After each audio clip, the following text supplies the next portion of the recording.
10 years ago, on February 8th, 2015, the first 2 episodes of Better Call Saul premiered, kicking off what would soon become one of the all-time best shows, at least of the ones I've seen. To celebrate this momentous occasion, I wanted to go through the show and talk about not just the series itself, but my own experiences with it, and how it's impacted me.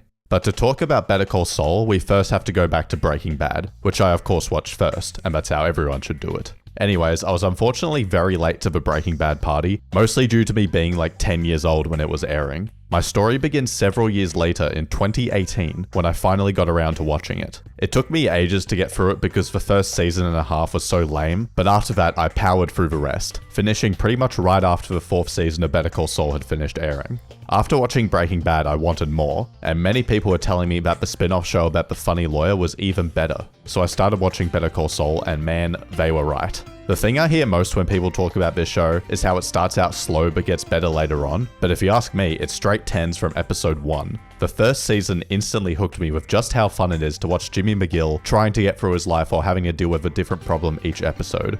I want to specifically highlight the 3rd episode, which I constantly see people referring to as one of the show's weaker episodes. For me, this is actually the one that really got me hooked, and I'm gonna go as far as to say it's the most underrated episode of the entire show.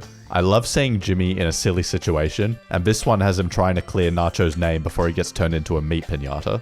Along the way, we're properly introduced to both Kim and Mike, and their dynamics with Jimmy are established. No, I refuse to believe it's because you have something resembling a heart inside your body. You're not gonna have a heart inside your body in about 5 seconds. Okay, don't tell me. This episode is hilarious, can be pretty tense at points, and it's a bit of a fun mystery as well, and the ending is especially good. Let's do this.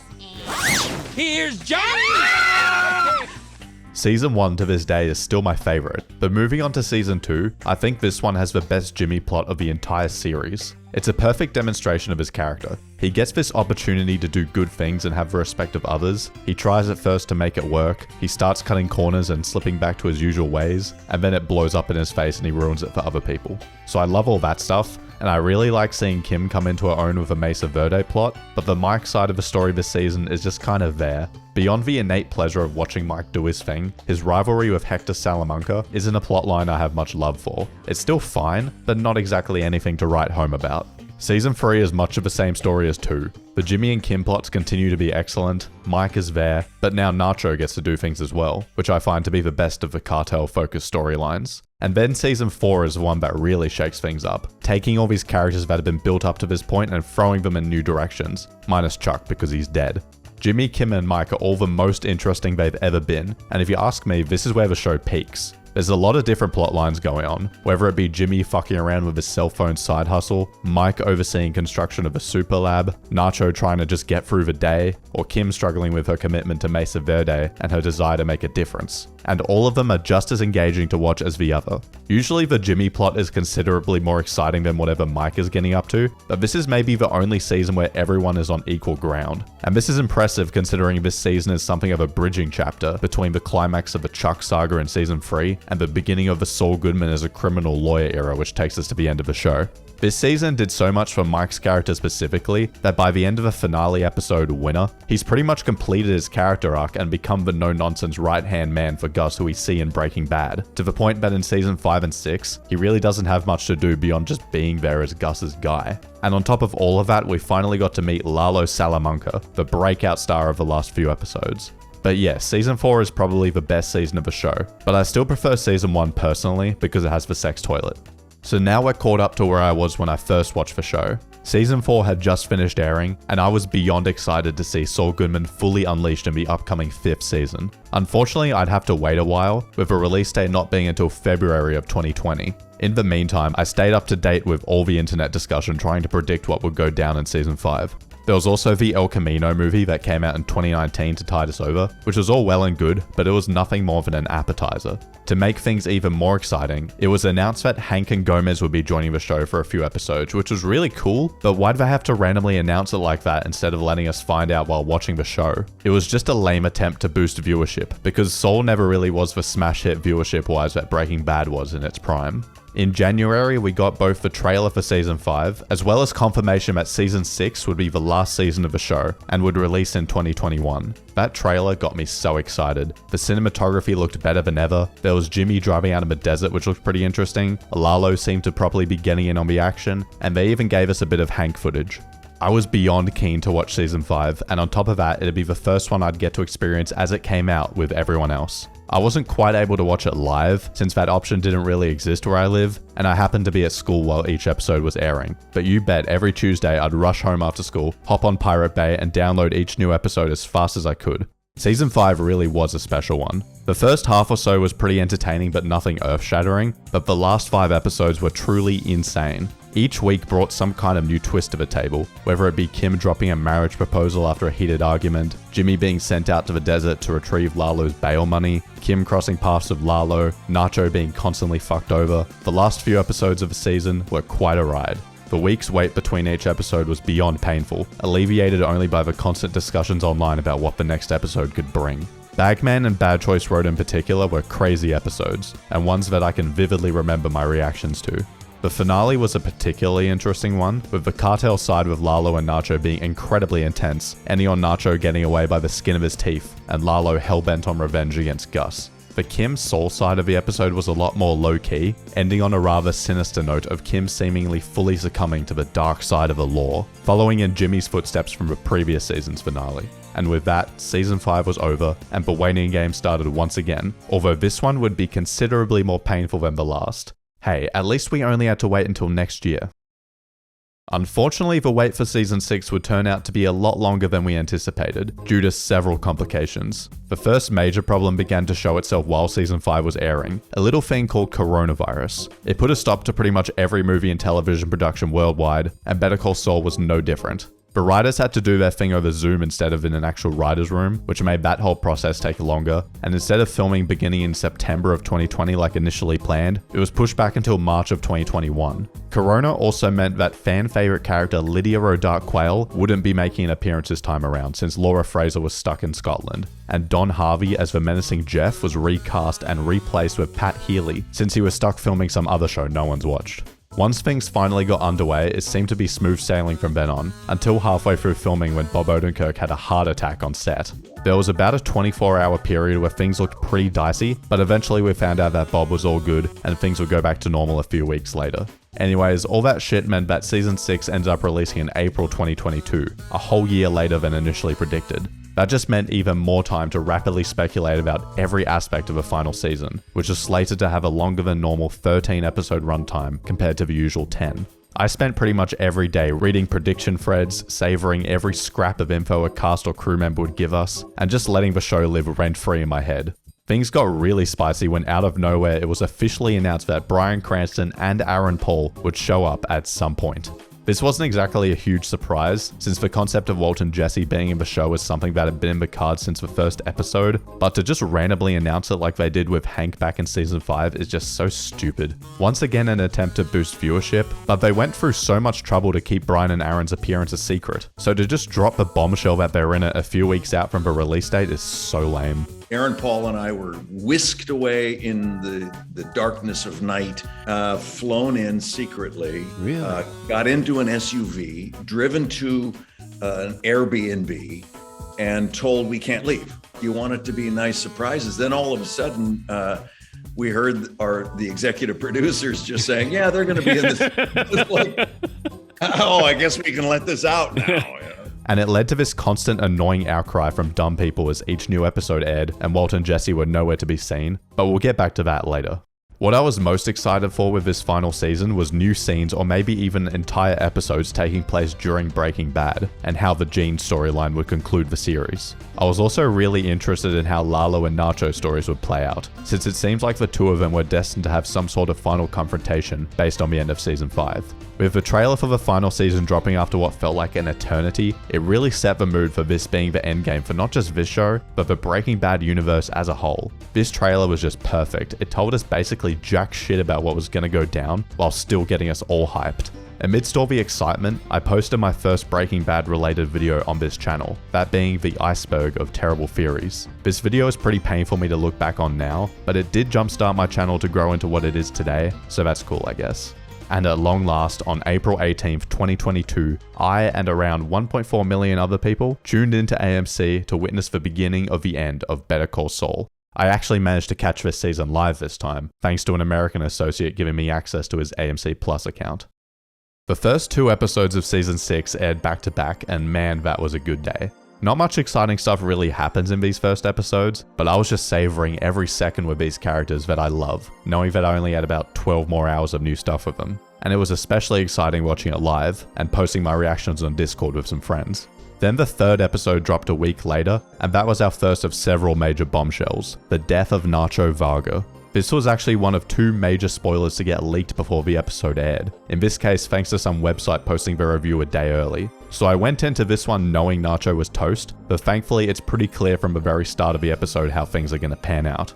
This is a pretty awesome episode and a good end for his character, but to this day I'm still not sure how I feel about Lalo and Nacho never crossing paths again after season 5. Sure, Lalo's rivalry with Gus is entertaining and all, but if you ask me, the chief relationship Lalo had throughout season 4 and 5 was with Nacho. It was a really interesting dynamic, with Nacho having to get close to him to appease Gus, and it turning into a bit of a one-sided friendship. And you can see by the end of season 5 how much Lalo has come to respect and appreciate Nacho. And all this despite Nacho secretly hating his guts for being another bloodthirsty, maniacal Salamanca, the 3rd in a row he's had to deal with. I feel like a final confrontation with them after all they've gone through would be incredible, and if you ask me, Nacho deserves to get the kill on Lalo more than Gus. It could honestly go down pretty similarly to what we got in this episode, with Nacho ranting about how he hates the Salamancas and dropping the bombshell that he's the one who fucked up Hector, but instead he's saying this to Lalo.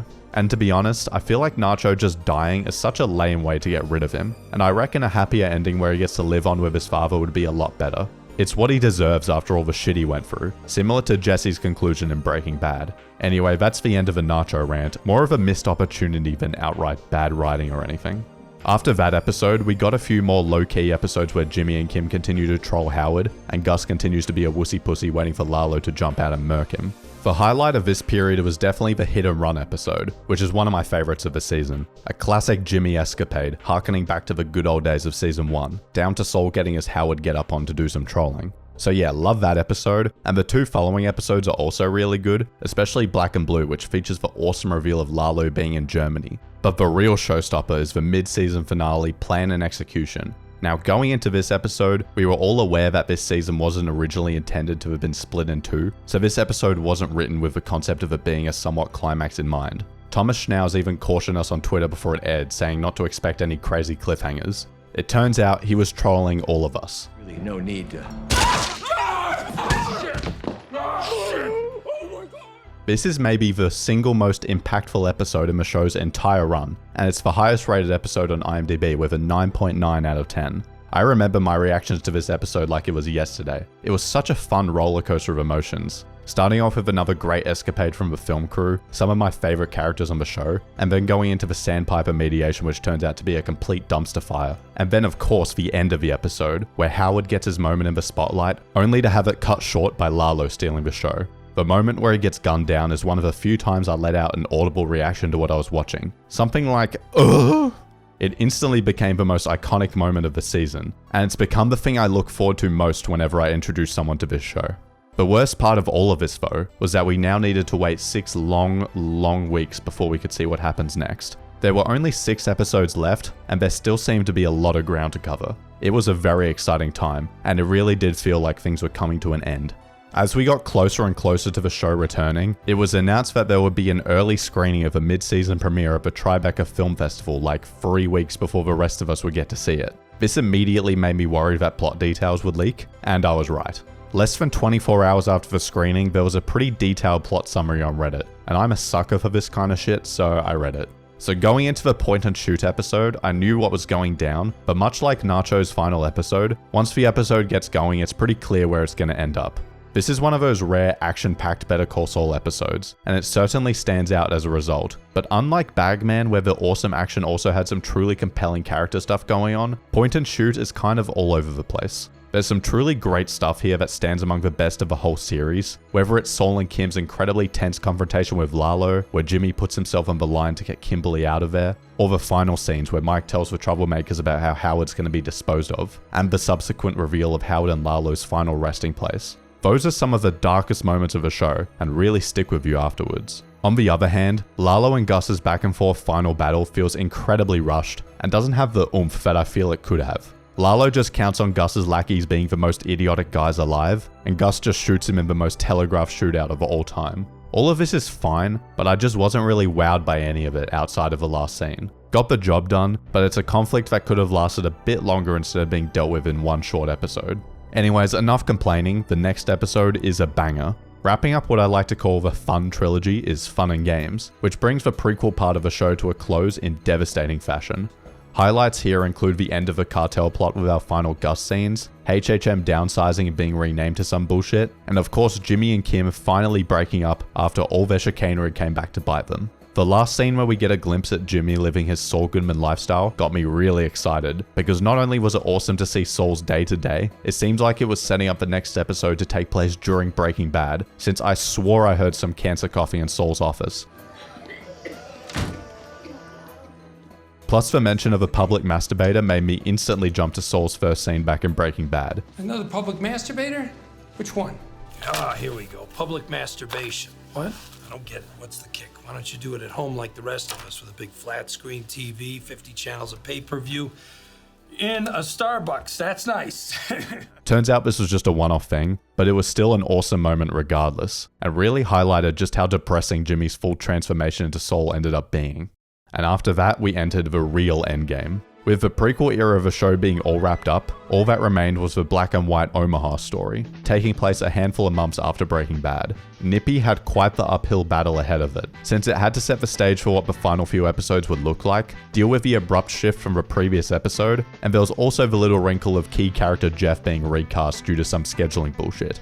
Despite all of this, Nippy ended up being a standout episode, as we get to see Gene step back into his Slip and Jimmy persona to stage a heist against the mall he works at, as a way to get Jeff off his ass. And while Jeff being recast is a bummer, Pat Healy brought such a great personality to the character that I was completely fine with it. But there was certainly backlash against this episode, with pretty much every aspect of it being either a love it or hate it kind of thing. And there were the usual lowest common denominator morons who just wanted Walt and Jesse to show up. But those people wouldn't have to wait much longer, as it was soon revealed that the next episode would be titled Breaking Bad, and that meant only one thing. And despite how obvious it was that Bryan Cranston and Aaron Paul would be making their grand returns in this episode, the higher-ups had to ruin the surprise as usual, this time it being Vince Gilligan himself dropping the news at some stupid event. This coming Monday, if you happen to be watching the AMC network, and thanks to them as well, you might just see these two on the next Better Call Saul. All that aside, this episode isn't the full-length Breaking Bad timeline episode some of us were hoping for, but instead continues the Gene plot that got underway in Nippy, with some special scenes peppered throughout the runtime showing us new stuff set during the Better Call Saul episode of Breaking Bad. Confused yet?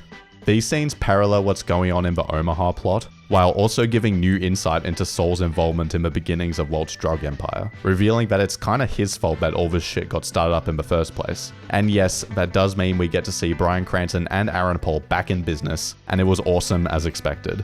Walt especially felt like he was plucked right out of Breaking Bad Season 2. Jesse felt a lot less convincing, but it was to be expected considering Aaron Paul was like 58 years old at this point. This episode is a real stroke of genius, giving us the Breaking Bad fan service we all wanted, while using it to deepen the original show to a whole new degree. And the way the new scenes slot in seamlessly with the original is insanely impressive. I was kinda iffy on it back when it came out, but as time's gone on, I've come to appreciate it as one of the finest episodes across the whole show.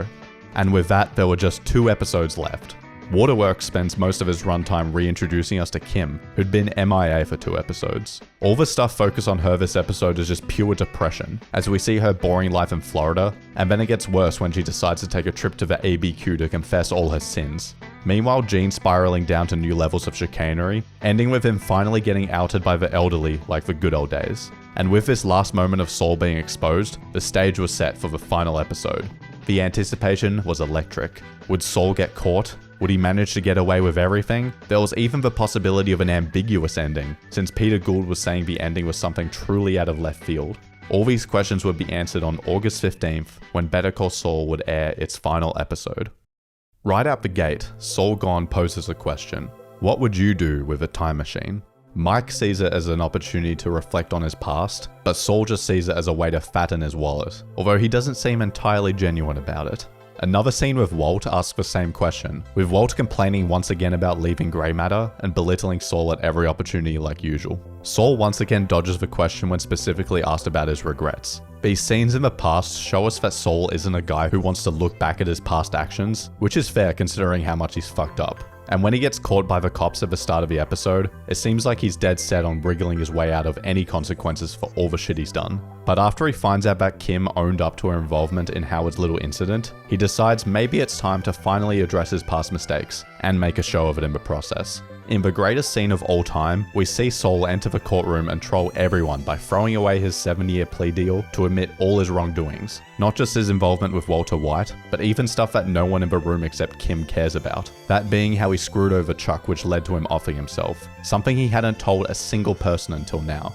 And after all of that, he finally throws out his Saul Goodman persona and reclaims the name of James McGill, which is still maybe my favorite moment in the show. But that thing with your brother, that wasn't even a crime. It was. Mr. Goodman, sit down and stay seated. The name's McGill.